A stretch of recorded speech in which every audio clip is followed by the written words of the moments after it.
press the record thing. So let's get started. And maybe would you mind starting, AC? If you spoke to me, then I can model the process. Be okay. Yeah, sure thing. So traditionally, I guess I get to choose, but I will choose Marta, if you will listen. Listening. Okay. Cool. So yeah, so we want to talk about, like, I guess what it means to, and maybe ways that we can challenge ourselves and our toxic system.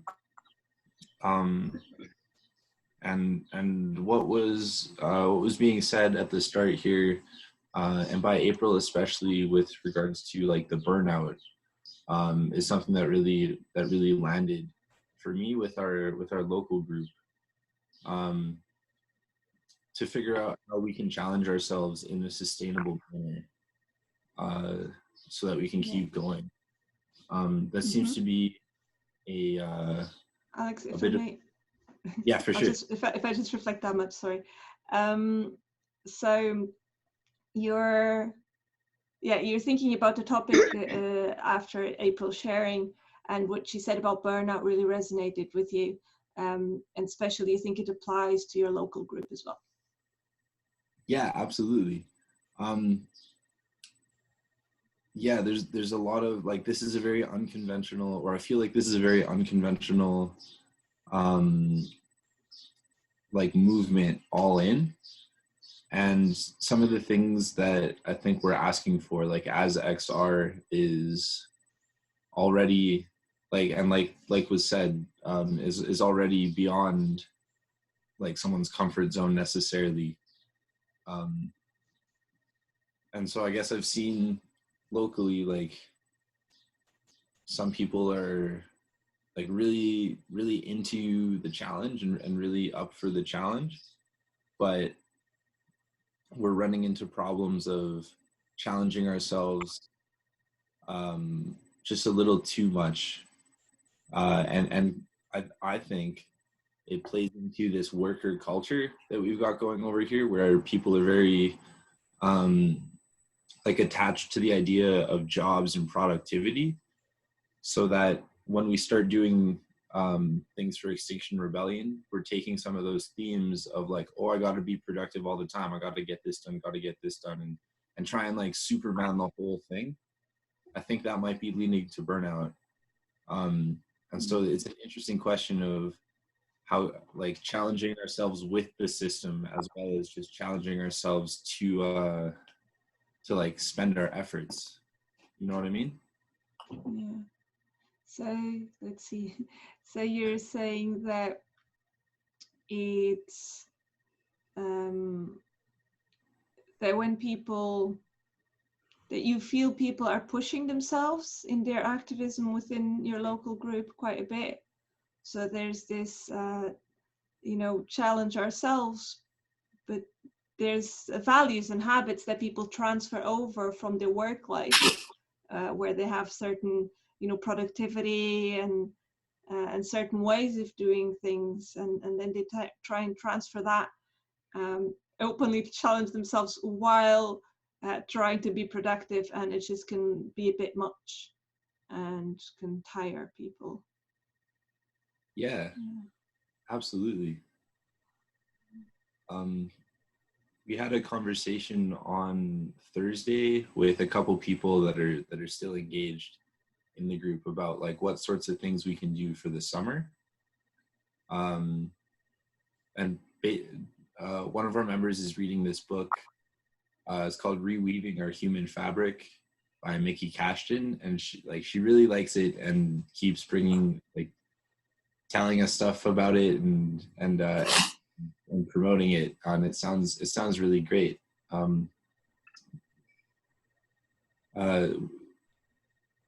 Yeah, wondering if I should go into the example. Maybe I can do it quickly. So in the book, the example, or the part she was reading, is talking about how in India, when they were trying to get the British out, one thing that they found very effective and very disruptive was just to make their own clothes instead of like having to buy. So it was like this key kind of action where it's disruptive in nature just because of how their economy was set up at the time. And so we were like, the conversation became, what can we do about it? Our idea was urban farming. And then the challenge that we identified, and I'll just stop it like there in a sec. So the challenge we identified was people's capacity to engage in things like communal gardens in order to disrupt the system, but not burn themselves out by like taking on too many things. So yeah. So there's someone in your group that is quite excited by this Miki Kashtan book and keeps bringing it up about reweaving the fabric. And there's this particular example to do with making your own clothes, and that's sort of like a rebellious act. And you're thinking towards the summer, what can your local group do? And there's this thing of growing veg together and investing in that. And so you're thinking in relation to burnout, it's a mix between, you know, getting on doing, growing your food and not doing too much that you burn out. Yeah, absolutely. Thank you, Marta. I feel heard. I'll speak to Maureen, please. Is that okay?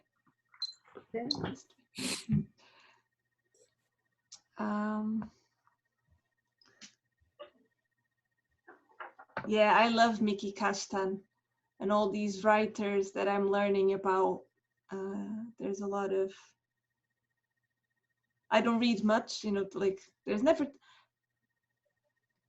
our relationship with time, I think that's what I'll actually mean to say. Our relationship with time is a big part of this toxic system. I'll stop there. Yeah, so I suppose what I've heard, Martha, is you like Nikki Cashton. I got it right, I hope. And even though, well, you're not an avid reader, maybe I hear that. And you think that, feel that our relationship with time is a big factor in the what is it? I don't know. That is it. Our relationship with time is such a big factor in the way we pressurize ourselves to in work, pressurize ourselves generally. Is that what you said? In society, in the way we're, you know, society expects us to behave. You know, just the system we live in. We in society we're expected to behave a bit like slaves. You know, you get up, you go to work, you're there for the day, you get home, you eat, you have kids, you put them to bed, you go to sleep, you start again. If we do what's expected of us, we are serving the system. Sorry, that was quite a lot. Yeah, I suppose what I've heard there is that like society's expectations on us, it almost turns us into slaves, in that we have to, we're kind of, we're timed. Once we get up in the morning, we go to work, we come back, we look after children. We're just in a system, and we're pressured. That's what I heard. Yeah. Thank you, Maureen. Yeah, and if we don't fit, you know, the box, then our worthiness is questioned, even inside ourselves. Mm-hmm. My own self-worth, if I don't do what is expected of me, might be a problem.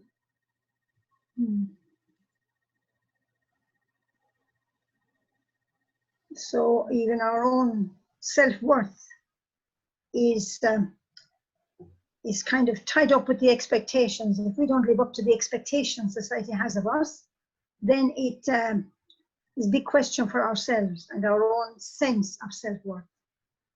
If we're not in that box. Yeah, and that's how we're turned into slaves. You know, like this idea that people have to have children, this idea that people have to have jobs, that they have to have certain qualifications, that all these things, for me, it would be better if people had to be kind. You know, if, yeah, kind to each other and to ourselves. Yeah, I suppose what I'm hearing there is that we are, by society's expectations, we're kind of enslaved. We're enslaved to have children, to have jobs, to have qualifications. But the values of kindness, there isn't much. We need to, if that was emphasized, it would be good. Kindness to ourselves, taking ourselves, be kind to ourselves and to others. That would be another alternative, I suppose. Thank you very much, Maureen. I feel very heard. It's your turn now. My turn, okay. I chose, can I read your names? Lan. Okay, Lan. Yeah. Yeah. Well, I suppose I have been in Extinction Rebellion for a full year and a half now. So we would have done a lot of actions in Dublin and the surrounding areas in 2019, the year we were founded. I pause there. All right.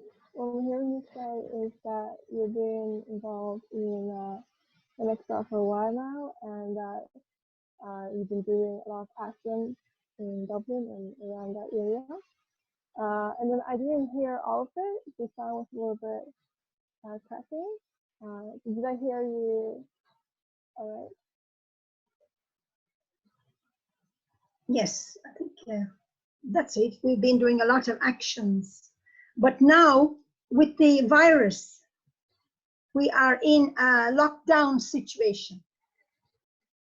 So we are relying on social media. And as a group in Kildare, we are very active on our social media platforms. Pause there. Okay. Yeah, so previously before Corona, you were doing a lot of actions, but now you can't do that. So you're on social media a lot. Yeah. But we are also encouraged. I saw 3 weeks ago, even though we must practice social distancing, keep apart, a group from Extinction Rebellion in England who were actually hugging trees to protect them from being knocked down, to build the railway, which Mr. Johnson sees as his project.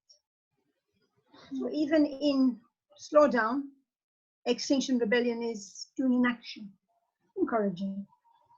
Pause. Okay.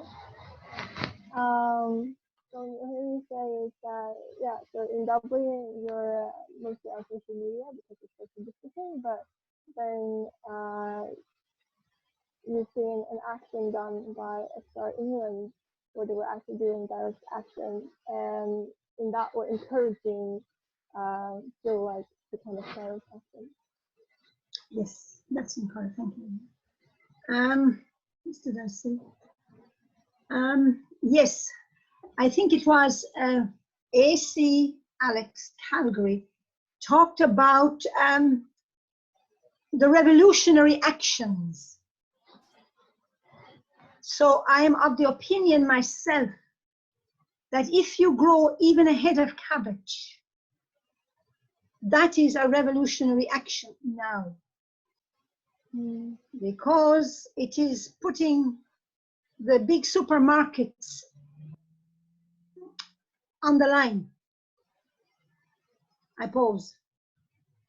Okay.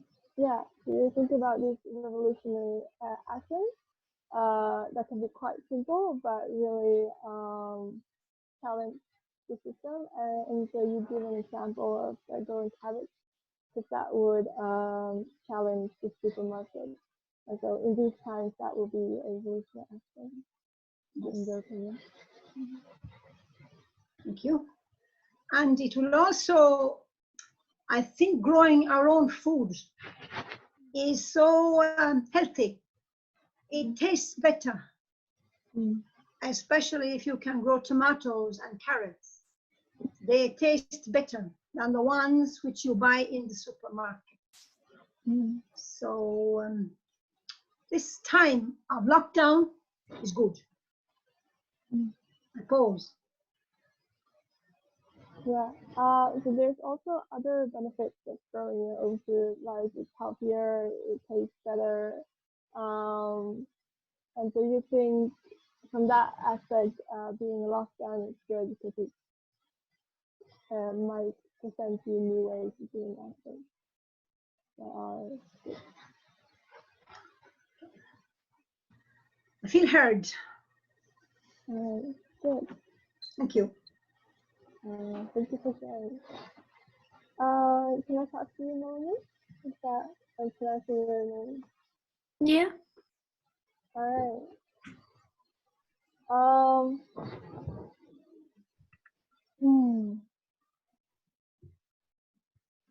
Yeah. So I was thinking about the reasons of why we should challenge our system, and I looked at it because sometimes when there are problems, I feel like our society blames the individual, and by doing that, if there's a problem that is caused by the system, it's kind of way to not solve the problem. And I see a lot of people around me not being aware of it. So, for example, like mental health issues is really common, especially people my age. And so my friends can really like feel a lot of shame because they are feeling depression or something like that. And feel like they have tried to do anything, like they try meditation, training, and everything, and they put the blame on themselves, that there's something wrong about them and they're not doing good enough, and that's why they're feeling that way. So I'm gonna pause there.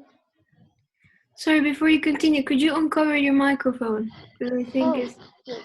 Sorry, I forget that. I don't know where it is. Let me see if I can find it. There it is. Okay. Yeah, so much more. If I heard you correctly, you were talking about how the toxic system tries to blame or put all the responsibility on the individual to carry a big weight.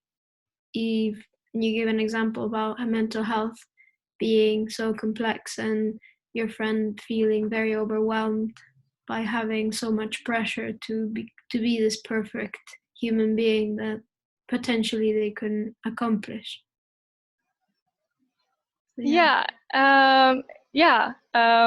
But also like it is that they have a lot of pressure on them, but also that they might not understand the reason for why they're feeling, for example, depression. So they're trying because they think it's a problem caused by the individual. So like that's how I read into the problem, that it's actually much bigger. It's just like something caused by the system. And so and that's just like one example. I also feel like one of the reasons why a lot of problems have risen and why we can't fix them is because at least like I feel like in Western society and like especially in Sweden, we're like super individualized, and so when everybody just focuses on themselves, they can't see like the collective tragedy. And so why that's really good to focus on like a bigger picture system.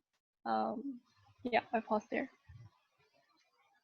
Okay, so if I heard correctly, you were saying how people often don't understand why the bigger picture of their problem, they're very compartmentalized in their own individual problem, just because Western society teaches them to be very individualistic, as opposed to potentially solving issues in a more cooperative way, which feeds a lot of loneliness and isolation. And I agree with you with the point that by being very individualistic, you fail to empathize with the bigger and with what's happening outside of your bubble. Yeah, I feel fully heard. I think maybe I don't have that much time yet. Yeah, I can stop there. I feel that. Yeah, it just gone off. Yeah, thank you, Melanie.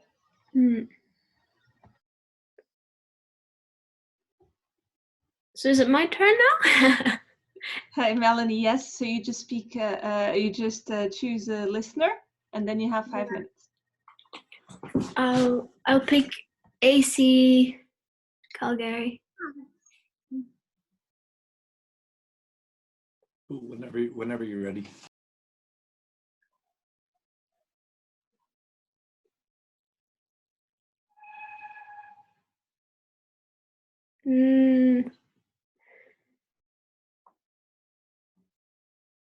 I find it very difficult to do this, actually. Very difficult. This is very strange for me.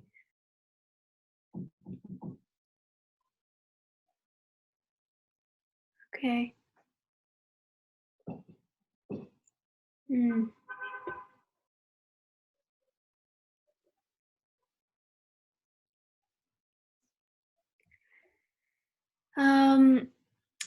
I want to talk about like the fact that I feel that often, because we are in a very toxic system, as we have been raised by obviously different cultures, different ethnicities and stuff, and having a very global system nowadays, it seems to me that now we're having the opportunity to move into a more emotionally intelligent way of interacting with people, as opposed to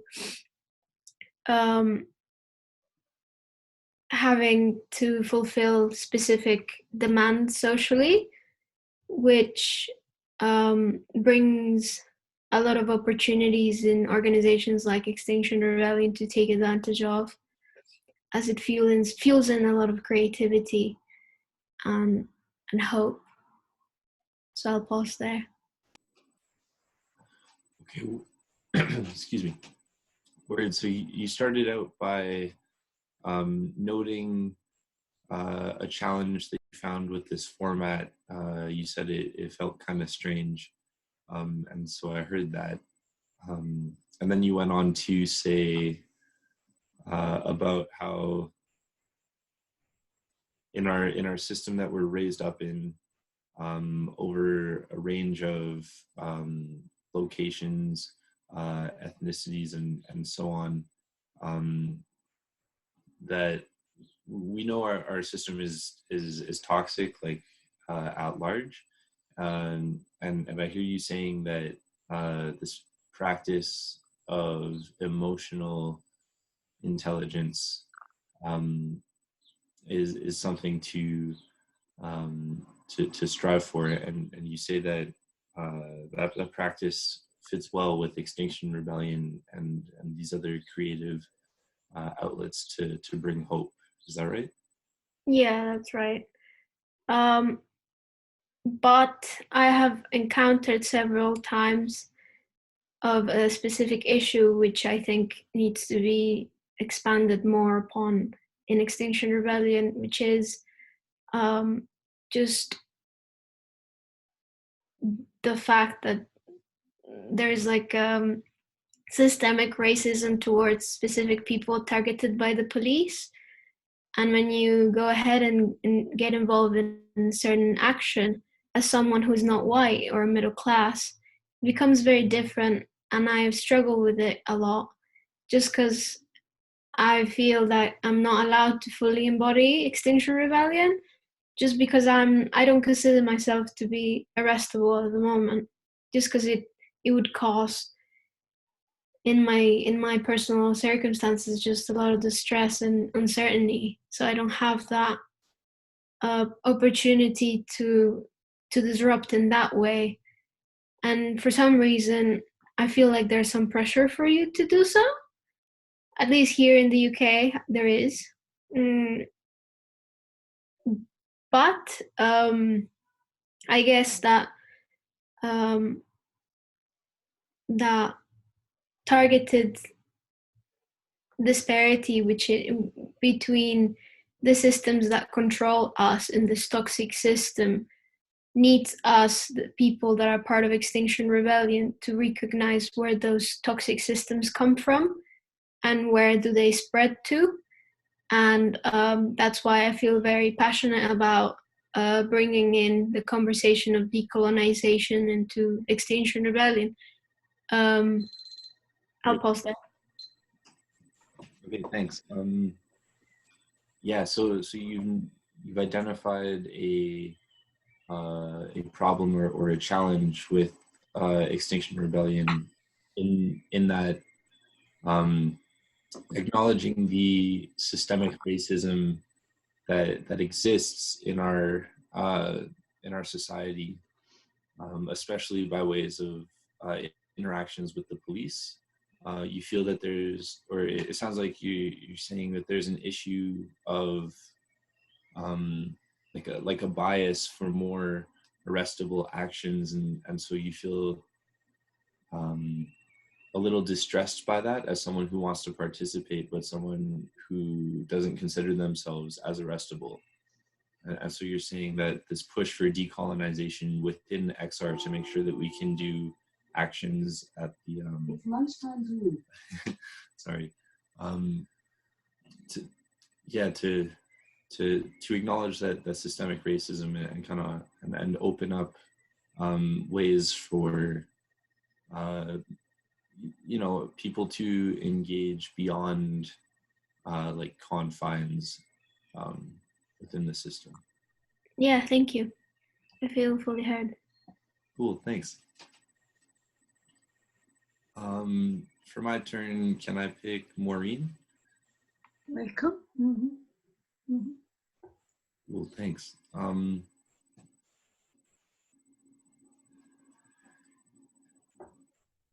Yeah. I love these kind of these formats for their just like the range of ideas that show up and how I'm like able to just absorb a lot of them without having to worry about jumping into the conversation, because I know that it's going to get back to me at some point or another. So yeah, I guess just to start, I'm trying to say, like, I really like this format. I really like listening, hearing all of your thoughts. And I agree with like a lot of what was said. So I'll pause there. Yeah, I suppose I'm hearing that you like this format, and you do like listening, and you enjoy, you enjoy just being here, and your turn to speak is coming round eventually, and you like the ideas which are being floated here. I think that's what I heard. Yeah, absolutely. So like, as I wait for, or as you know, as I wait for my turn to speak, I find myself able to just listen without having to worry about like a response immediately, and I find that helps things resonate within me. So in particular, what Lan was saying about like mental health resonates for sure. In by way of these burnout, by way of these like the worker culture. And I mean, myself as like a grad student, like there's the whole academic pressure on top of things, which is so like, so I hear that, and it's like, oh, I just love when people say things that like, and then similarly, what Melanie was saying about being non-arrestable, I feel like I'm in that boat too, even though I know that like the system might go a little easier on me just based off of appearance. Maybe if I tie my hair back though, or something. But still, like I'd rather not get arrested. And so acknowledging the way that the system is structured, and acknowledging the privilege that I have as just someone on the street doing a thing.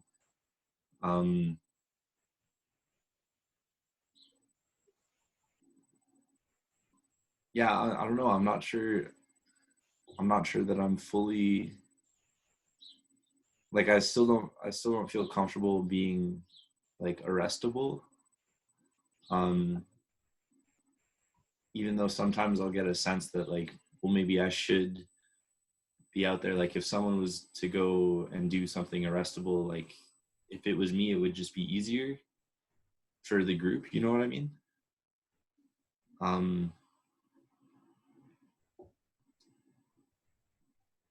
Yeah, I'll pause there.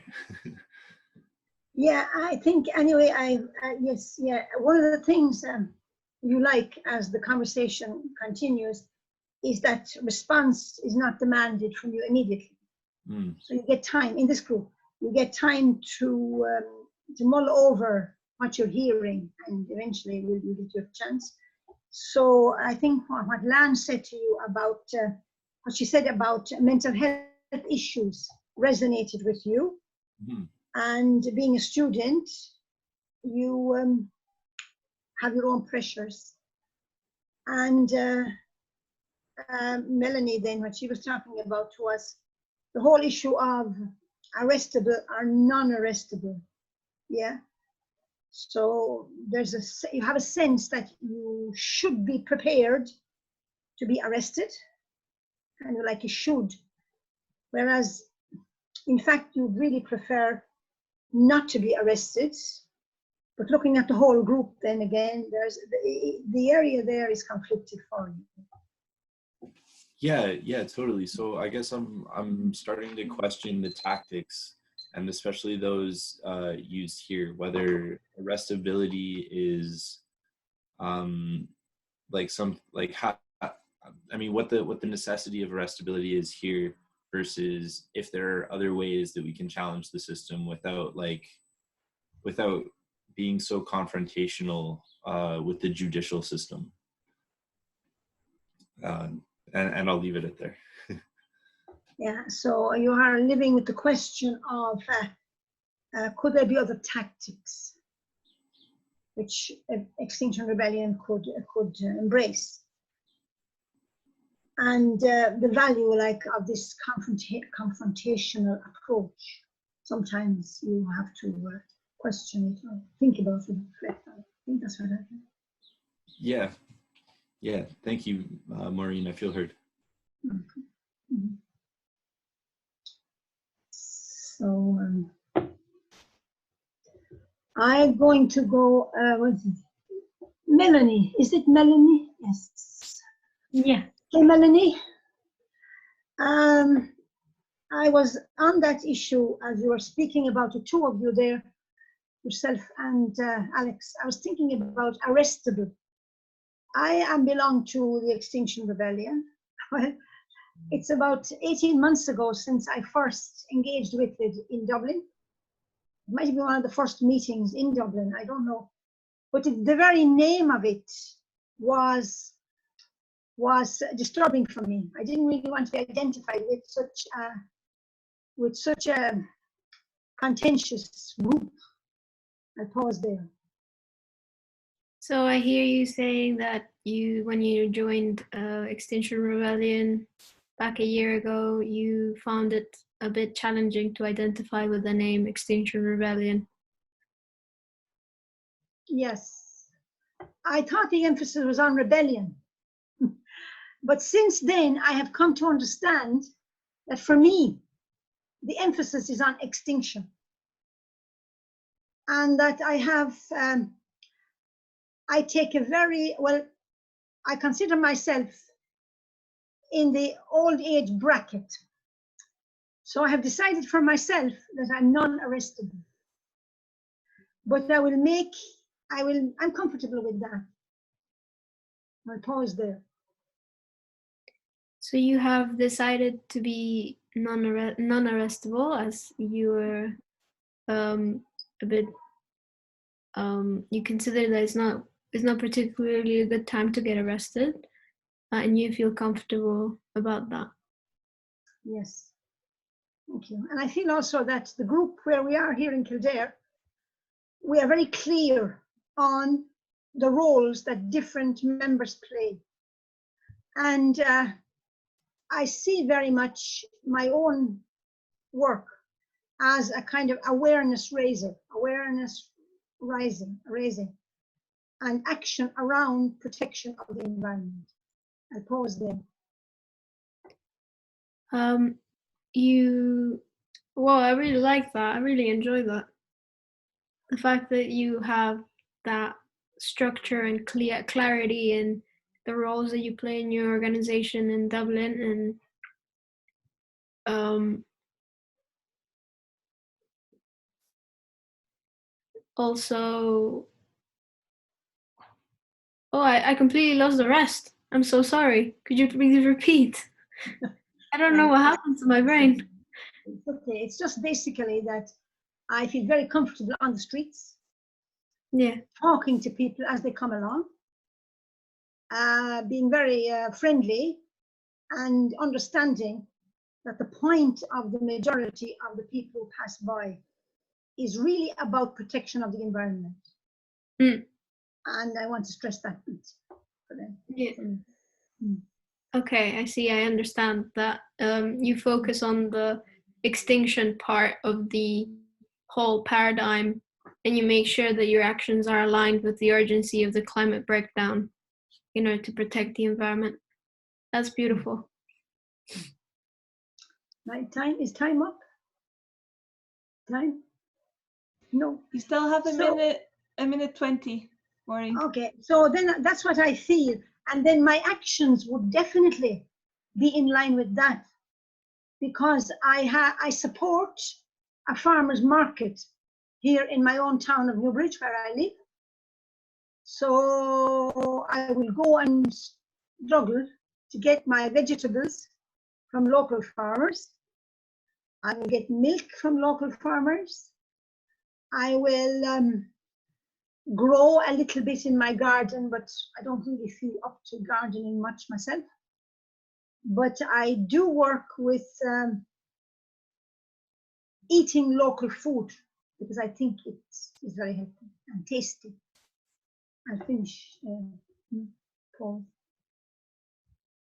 So you finished on the note of how your actions align to that principle of being environmentally conscious and how you are involved with the local farmer shop, how you make sure that all your food is local because it's tasty and it's good for the environment. Yeah. Thank you. And then I feel heard. You know. Mm.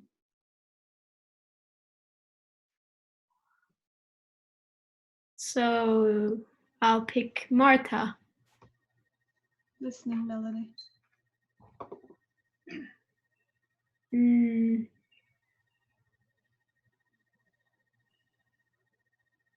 So I guess in my personal experience of dealing with the climate or environmental movement, it's been very different because I come from Colombia, and the way in which I have learned about nature has been very different. And I feel very grateful about that, very grateful to have had that opportunity to grow up in a very different environment. And sometimes I struggle to understand the way in which other people grew up in this very different way in the West. And where I'm going to that is this, like, I see so much potential in the South and in South America, just because there's so much opportunity of saving so many hectares of forest there. And it makes me so happy to think about that because it's still there. And it motivates me to go back home and protect it and make sure that it has a voice back home. I'll pause there. Yeah. So you're hearing and you have a different perspective yourself that comes from having grown up in South America and actually having had a different experience of nature and of learning about nature and the environment. And it's different from what you see in the West. Mm. And it makes you you appreciate it, you're grateful for having had that experience, and at the same time you're hopeful that there's still land there that can be saved, and there's still forest there, and so you wish to go back and be involved in protecting it. Also, I see the huge importance of the indigenous communities that live in my country and Brazil, and just all the stretches of the Andes, and obviously all the indigenous people of North America and the role they play in all of this, because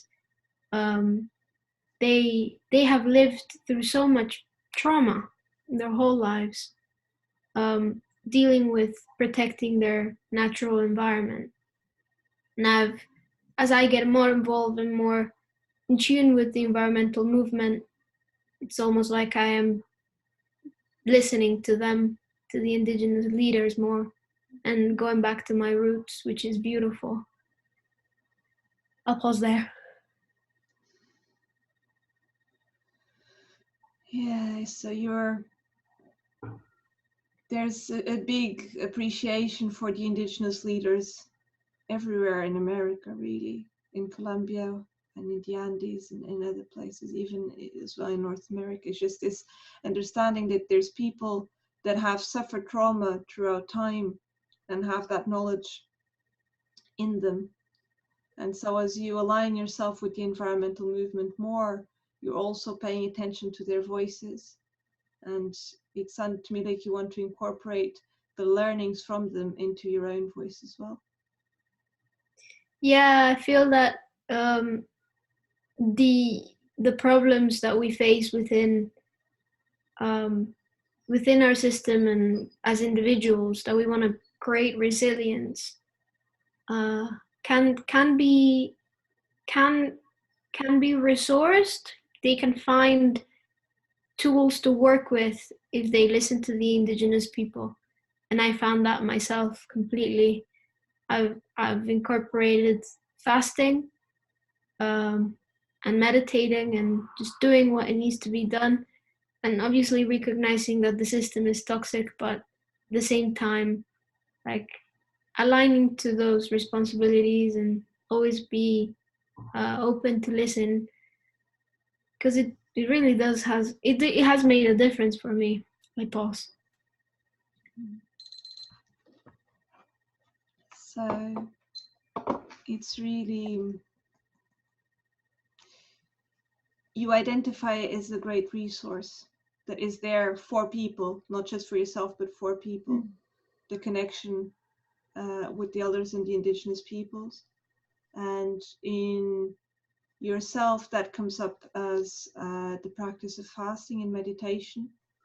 And you felt the benefit of it, and you think it would help greatly if people would connect back into their roots, and it would help, you know, it would help with, there's the system and there's all of that, but then there's also connecting to the roots, and that in itself helps make face to the system. Yeah, thank you so much. That was beautiful. Thank you, Melanie. I'll speak to Lab, please.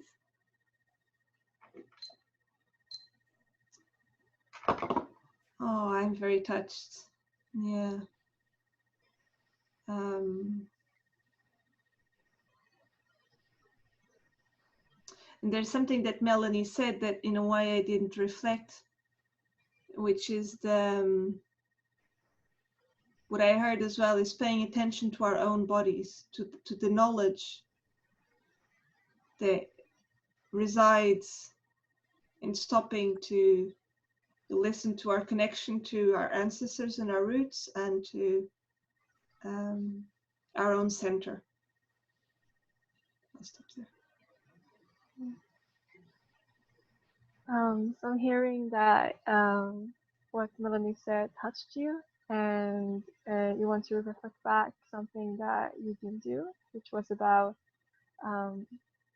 our connection to our body, to our center, to our roots, and to our ancestors. When I was a child, one of my favorite books was called The Spirit of the Voices, and it was a collection of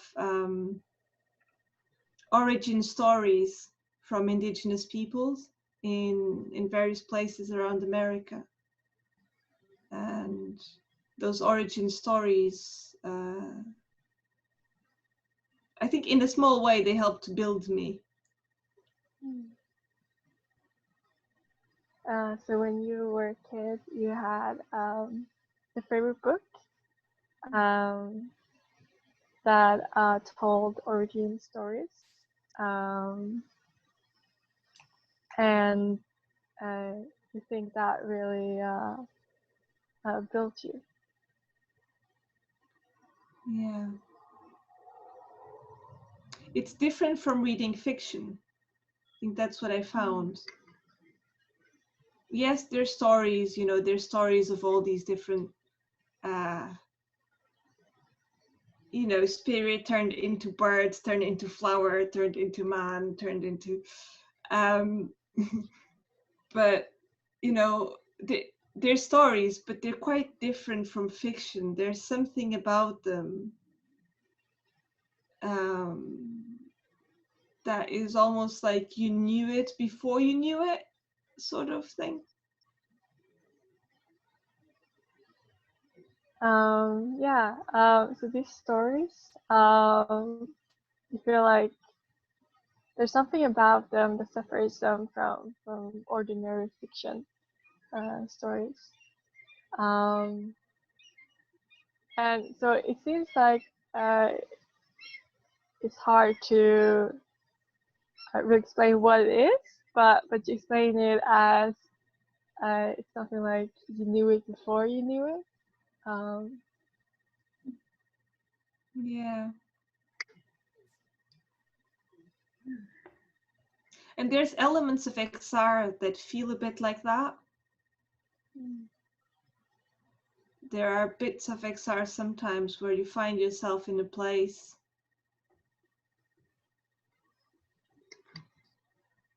now I'm thinking about the whole arrestable thing. I mean, I'm, as I think I'm as privileged as you can, almost as you get. So I don't, in a way, I can afford to not think about certain things. I think so. That's sort of like a pre something. But there have been moments where I found myself I've not, gotten arrested, but there have been moments where I found myself on the street and there was this voice in me that just said, sit down. Just sit down and sing and sit down. And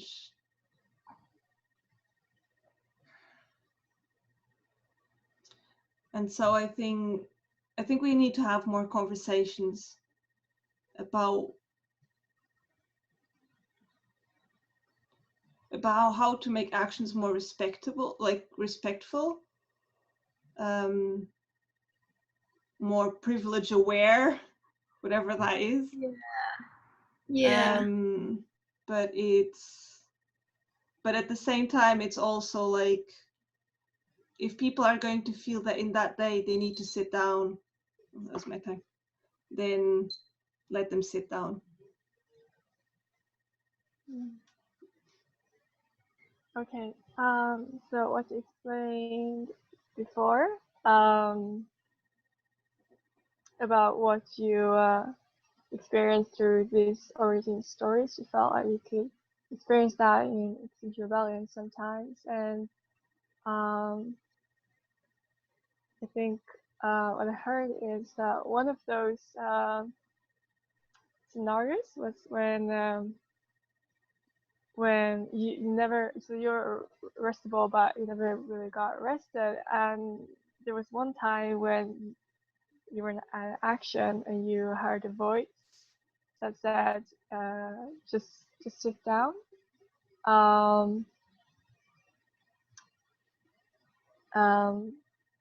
And then you also talked about your privilege, and that maybe we should be more aware of our privilege, especially when it comes to doing actions and different roles. Do you feel heard? I feel very heard.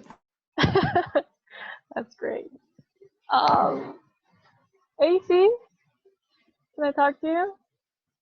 All right, cool. Well,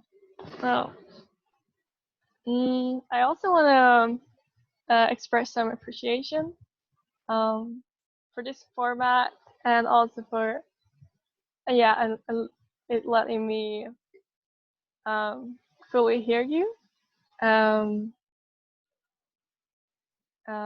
It's really great to have a space where we can connect and really see each other. So I appreciate that. And I'll pause there. Cool. I hear your gratitude for this format and for the opportunity to really listen to people and engage in the process. Yeah.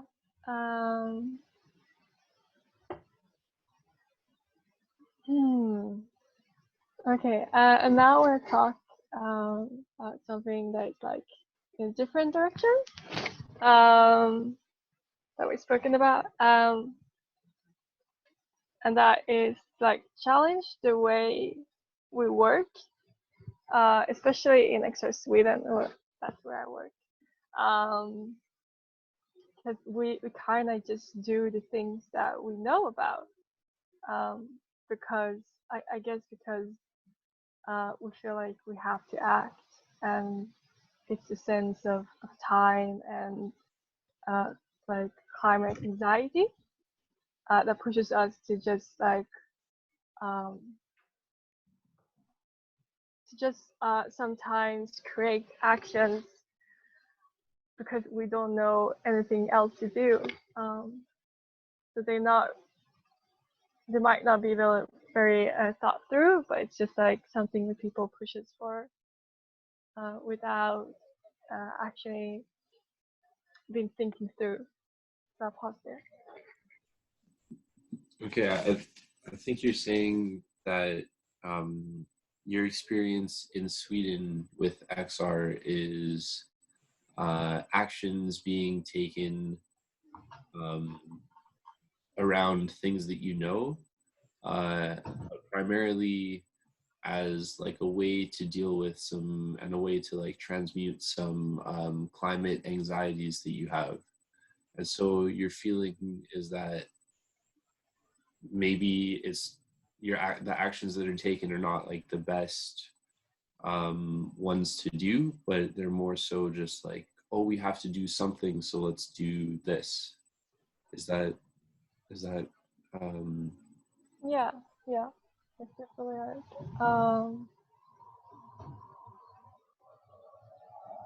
And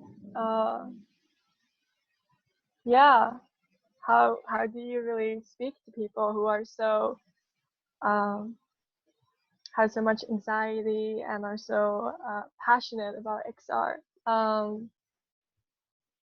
do you bring up questions about like how to work in a different way without damaging their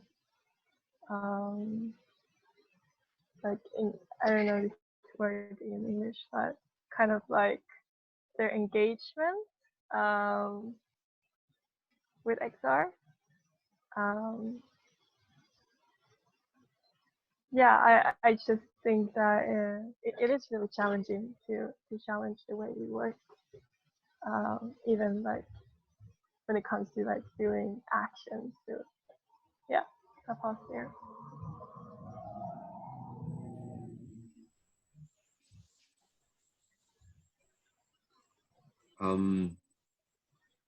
so I hear you saying that it's challenging to challenge like people's perceptions, and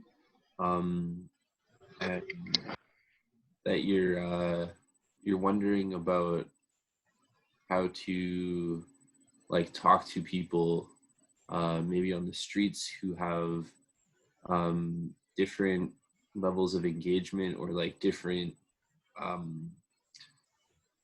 like perceptions or ideas about what XR is. Yeah, exactly. And so like one way that I've done this is I actually brought these sessions that we're doing right now to XR Sweden, because I feel like that's really important, that really think through like each principle, really think through what we're doing, just so that we always have the intention. And as long as we have the intention, I feel like the work we do could be more sustainable, you know, instead of maybe just push for action, push for instant results. Because if you do that, one, I don't think it's strategic. The other thing is that it won't give you back energy, because it would just, I think it would just drain you. Here, pause there. Cool. Yeah, so you're thinking about how to do actions, and how to take to be visible in ways that it can feed back into the movement. And your idea is to work with the principles and take these practices into XR Sweden, to really reflect and kind of ground ourselves in the roots of the movement, so that maybe we can feed back, or we can get some like the public to like that interaction will feed back and grow itself. Yeah, almost. But it's okay. I feel enough heard. Thank you. Okay, cool. Thank you, Lan. Melanie, can I speak to you? Yep. Thanks.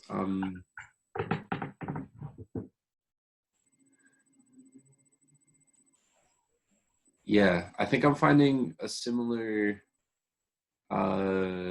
situation that land is as far as our actions, and as far as some of our members at our meetings, where there's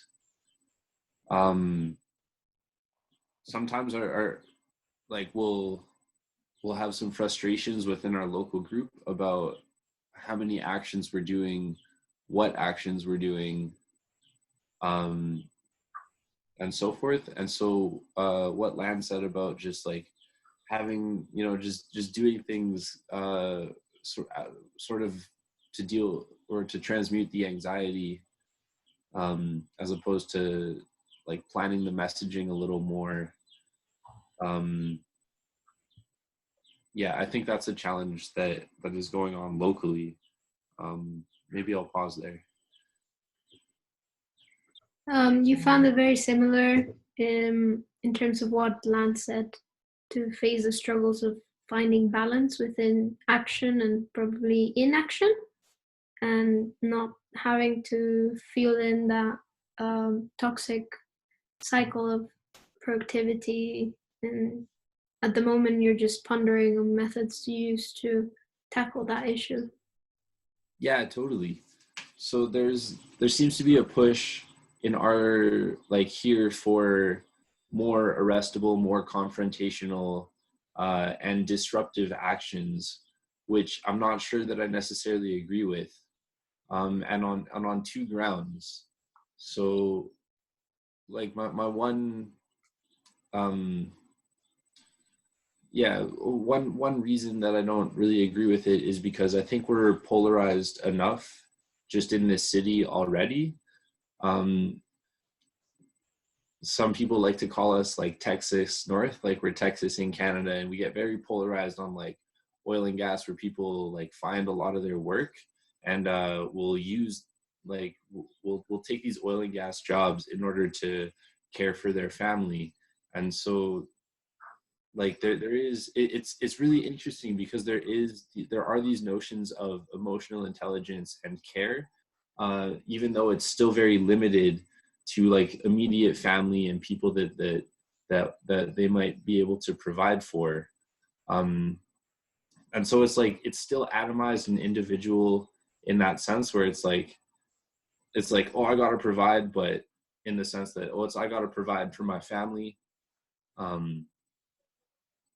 And I feel like that's very ingrained in the people up here. So for that reason, like confronting the oil and gas industry directly and sometimes like aggressively, I don't think is one of our better tactics. Just as far as Calgary goes. Yeah, I'll pause there and then I can give reason to you. Yeah, I got that. Like, it's difficult to find some agreements on the next action that is on the next set of actions that are aligned to what XR wants, because there's this push of it being disruptive and arrestable, and you don't seem to agree with that. But at the same time, you see that the individuals that are involved in, you give an example, in the oil industry, are caring individuals within their own bubbles that are quite ignorant of what the bigger picture might be, I guess. You were just going to continue on. Why don't you think that oil and gas disruption is correct? Yeah, and maybe I can just clarify a little bit that like the disruption that I'm trying to avoid is confrontation on our like neighbors' identities. Our industry, our like oil and gas industry, has done a very good job at creating like community within themselves, and so to challenge that without challenging like someone's identity as like an employee is a tough balance to strike. And there's a challenge we're finding there.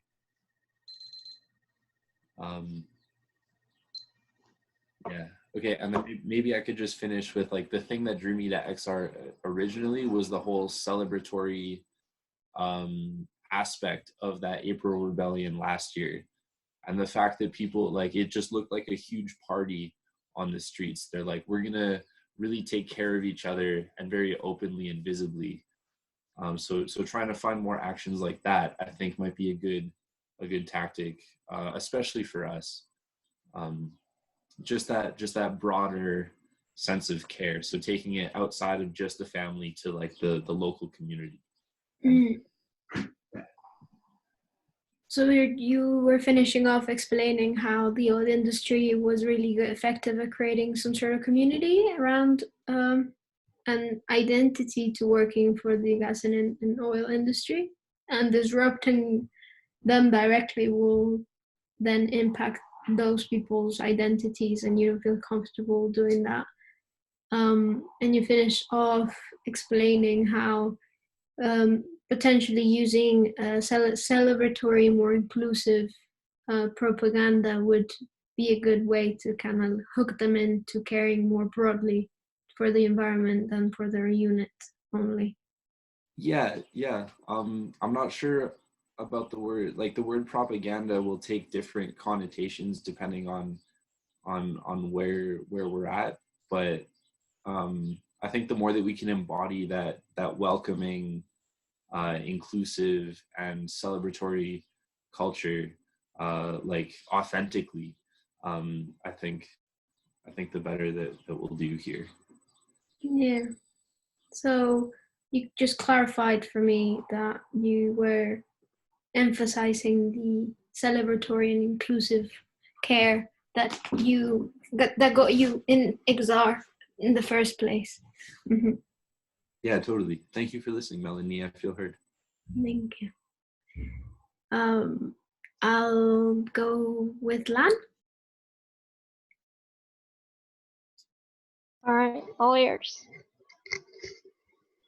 I really like something that Marta said when she was explaining the tales of her childhood and how she felt this voice telling her to sit down and reflect, and how she felt that actions needed to be more respectful. And I completely resonated with that very deeply. I'll pause there. Okay. So you could really resonate on a deep level about what Marta said about having actions that were more respectful, considering kind of the roles maybe during an action. But also I really like pondering on questions of how to help people engage in actions or in anything without the necessity of a burnout. And I feel very inspired in looking at Maureen, because I think she herself has a lot of experience, not only through XR but throughout her life. I can sense that she has very clear what her boundaries are, and she's not scared of staying them and individually and in a movement. I'll pause there. Okay. So I'm hearing you say is that it's also about like having boundaries and how to prevent burnout during action, and to get a sense, and would like maybe to hear from Marie more about her experiences with putting these boundaries in order to sustain herself and her energy while doing the activism. Yeah, because I feel that we can all swoop into going in and just taking a huge load of work apart from all the responsibilities that we already have, and not putting ourselves first. and it's just essential, because unless we do that, we won't be able to perform 100% in all the things that we need. So I guess it's just being really, really honest with ourselves and responsible to be able to do things in a more compassionate way to ourselves first. Because unless it is, I find it that unless it is performed in a compassionate way to oneself, it becomes something that you eventually feel a bit angered by. I find myself getting into that sort of cycle, in which I have to do that, and I've committed myself to do that, but I haven't been able to structure it in a way in which I can be at ease while doing it and enjoy it and love the process. I'll pause there. Mm-hmm. So you experience it's really easy to take a too big load of work when doing XR, and you see that being harmful, maybe especially towards oneself, because then one won't be able to enjoy it and do it, do the task fully, and also get feelings that are not in harmony, because you're not in harmony with yourself and what you're doing. Is that what you're saying? Yeah, I think so. Well, it's more of like an invitation for more boundaries and more awareness into being just responsible. And if you really cannot do that, don't commit yourself to do that, because you know that you won't be able to fulfill that job entirely, because you got so much other things and stuff. And also, just to finish off, I see that there's a few individuals in my organization that take on a huge load of work, and it's almost like they don't want to give it to someone else because they almost fall in love with it, and they are so cramped with work themselves. And there's other people that could do that work as well, but they just want to carry the whole bag and continue, and they, yeah, it's astonishing. Now, yeah, that's all. Okay, yeah, so it's also about like responsibility, not just towards yourself, but other people, because if you're taking on a task, then you have responsibility to perform it. I don't know a better word. And so you see this in your community as well, seeing these people who are taking on so much work, and it is as if they don't want to get help with the work, even though they really could. You find that astonishing. Yeah, thank you. Thank you for sharing. I want to skip talking this time, so maybe Maureen or Marta would like to talk, and somebody else could listen. So if Maureen reflects that back, then it can be Maureen's turn. Reflects what? Back. What Lan just said. Oh, Lan said she didn't want to talk this time, and somebody else takes it on. Okay, that's right, Lan? Yes, so thank you. Yeah, yes. Thank you. So I was struck by so many things. Who are you speaking to, Maureen? Oh, excuse me, I've forgotten the process. I will talk to Marta, maybe. Marta? Listening. Yourself, yeah. So many things that I have heard this evening. I was, I think it was Melanie there talking about growing up in a culture which is completely different from the culture of the North, growing up in South America. And I grew up myself, even though I'm from the North, but I grew up myself in a culture in 1950s, which was very different from the culture that we know in Ireland today. I grew up on a small farm, so my parents would have been peasants, not unlike those people, not unlike many small farmers in Burundi, in Colombia today. So I pause there.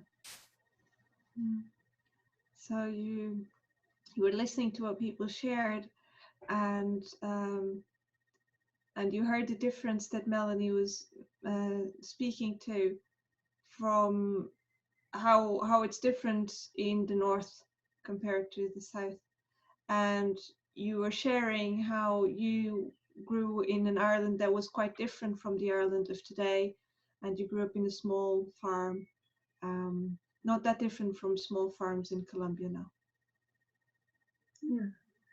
And then, what also a part of my history then is also Africa. I have worked in Africa for many years, so I would be very much in touch with land issues in the global South.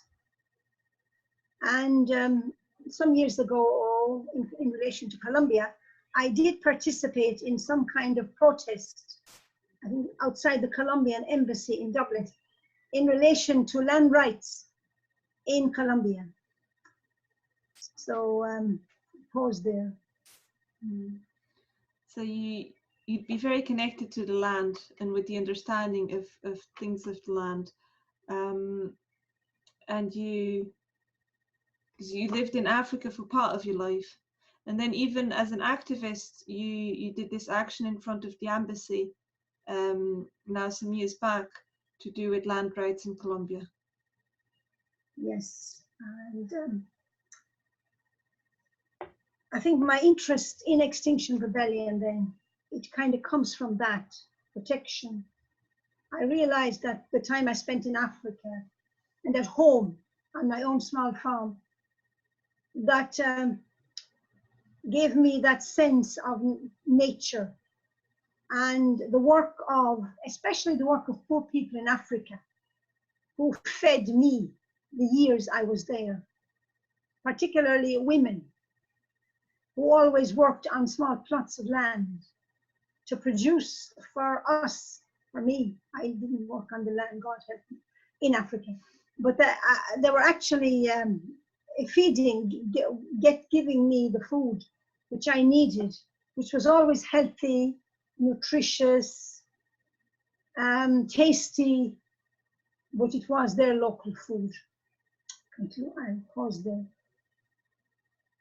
Yeah, so you have a deep appreciation for matters of the land and protection of the land, and an acknowledgement that there's small farmers that take a lot of burden, especially women, and that appreciation grew in you from your years in Africa as well, where you were being fed by these people in their tiny plots of land, and it was food that was healthy and nourished you. And I believe that Extinction Rebellion in many ways is about protection of farms and small farmers, and the community that, like in Ireland, people can be very lonely, even young people. And this Extinction Rebellion movement, it creates community and gives us a chance to know many, many people in our neighborhood, in Dublin, and it's also kind of intergenerational. There are young people and older people in it. And every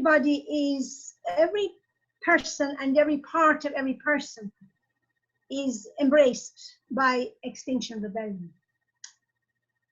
cause there. So it is the land that motivates you and the small farmers. And in Ireland, there's this element as well of community, that people can be lonely, even young people, and that XR brings this community building around it as well that is very crucial for this work, the work of XR and the protecting of the land as well. I was also very touched by what, I think it's yourself, Marta, you talked about a story where, was it the spirit turned into flowers? Or the flowers turned into the spirit? I didn't get it exactly, but I was very impressed by that, because I think it's talking to us of a spirit of in nature, the depths of nature. You know, what is it? Yes, I can't think of the words of the poem that I want. There is the dearest freshness, deep down things. The essence of things, deep down things. So that's what the land is about. And that's what the human person is about. Trying to find out, meditation, whatever, the depth of life, which there is in the universe. Pause. So you also enjoyed hearing a bit about what I was saying about the stories of spirits transforming into nature, and you think that's very meaningful. And you're saying how this is what's needed, is this awareness of nature as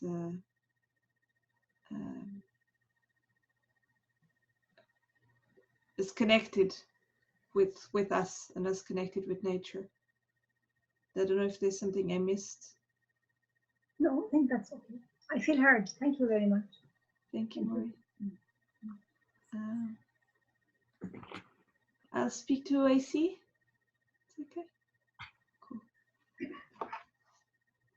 I can't get my bloody timer to work.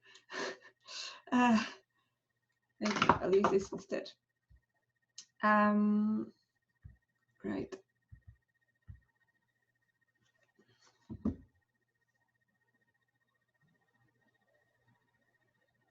I was very touched by what Melanie was saying, and I'm happy this is recorded, because I might, you know, I wrote it down, but I might, it was the bit about the being honest and responsible, how that's, you know, that combo of honest and responsible, how that's, I think I'd be guilty myself of taking on too much.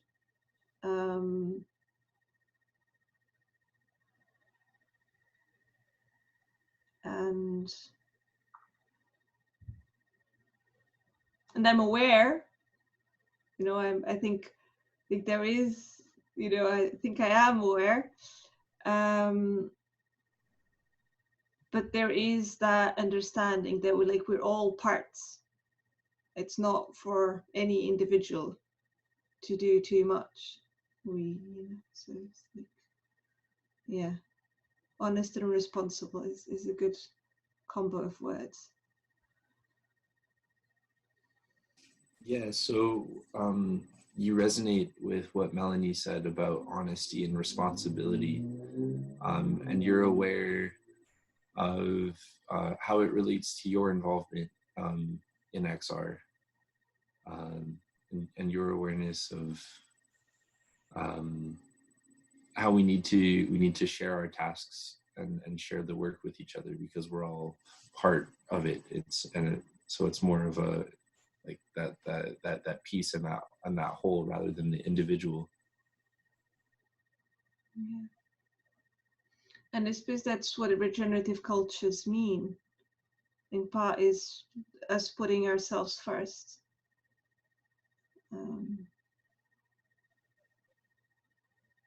Because otherwise it's not sustainable. It's just not, you know, we can't,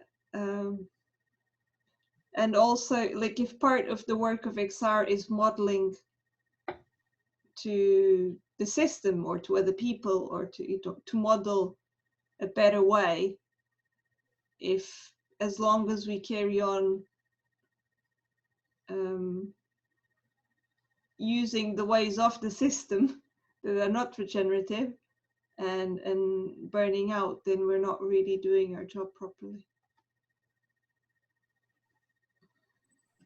Yeah, so you're talking about the idea of regenerative culture and how that self-honesty and responsibility plays into the regeneration or regenerative, as far as we need to look out for ourselves and make sure that we're well to keep going. You're noting that if our system is toxic and we're using those tools in our own work, then we're going to be plagued by the same ills or similar ills to the system. Is that? Yeah, that's it. Yeah, it's tough doing, because you need to do the inner work and sometimes the conflict work, like, and the communication work. We're trying to do things that we've grown up very disconnected from.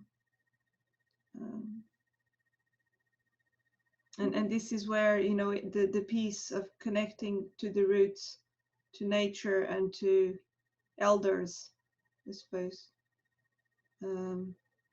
comes in.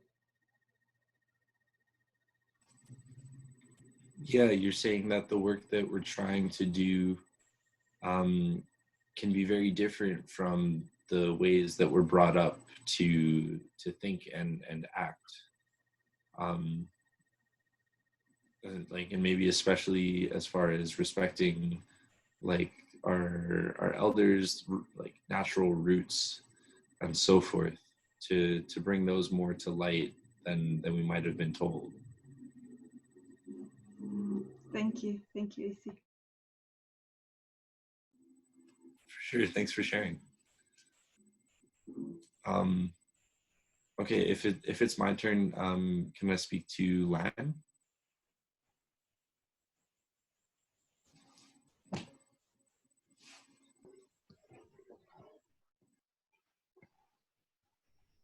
Human, whatever bothers you. Okay, yeah, I definitely agree.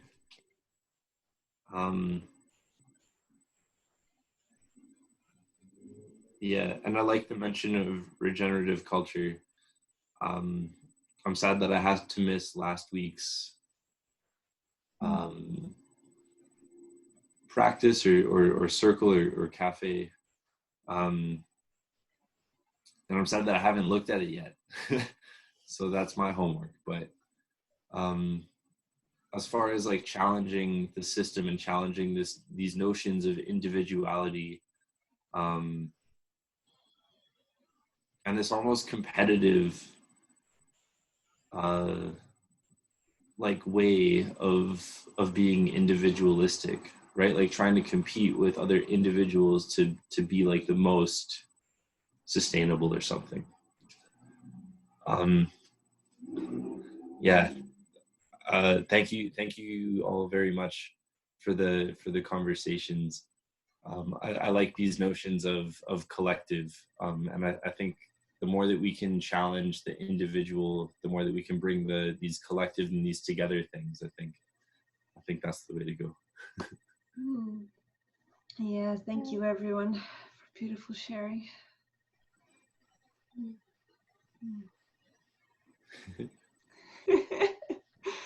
May we meet again. May we meet again. Yeah. All right. Thank you, guys. Thank you.